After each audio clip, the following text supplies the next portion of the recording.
I've been redoing the suspension on this 77 Corvette. When I went to do this rear suspension, one of the things that needed to happen is we needed to replace these strut rods on this car because the bushings were completely shot.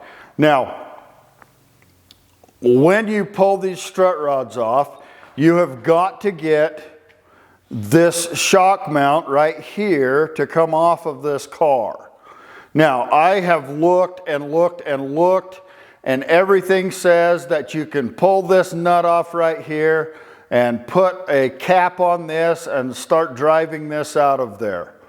I took this car and I put the cap on it and I tried to drive this out of here and it never budged.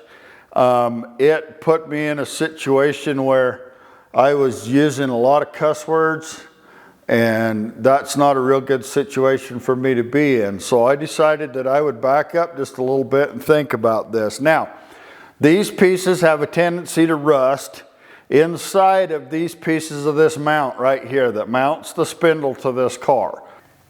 When that rusts together, you need to do something to break the rust free. The rust basically welds everything together. And so, hammering on it does a couple of things. It rattles everything a little bit, and it also tries to push things that direction. However, to break rust free, a constant pressure is a little bit better. So what I did is I took a piece of pipe. Now this isn't anything special, it's just a piece of pipe that I had. And I took that piece of pipe and I cut a section out of it like this. And then I cut a section out of it like this, so that it would fit over this piece right here. It'll fit it without the shock on it. And what I did was I slid this over this, right up against this edge right here, and then I took my ball joint press and I set my ball joint press up so that we could press this bolt out instead of trying to hammer it out.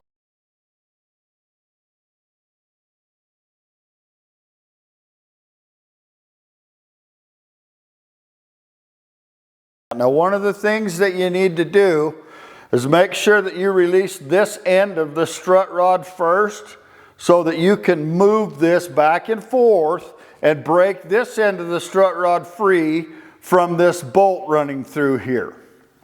I put a little pressure on this with the ball joint, a little force against it, and then I hit right here with a hammer. There's a flat spot on this, and I hit that with a hammer.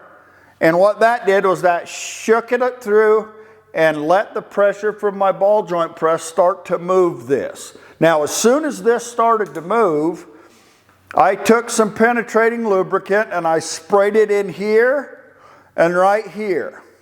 And after just a little while of moving that, I was able to actually move it fairly free and I didn't have to fight with it for an hour. So anyways, piece of pipe, ball joint press, no damage to my threads, no damage to my shock support, and I didn't have to use nearly as many bad words.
Okay, so I have taken a piece of metal, a piece of pipe, and I did not quite have the right size pipe, so I took one that was a little bit large, and I went ahead and cut a notch in it.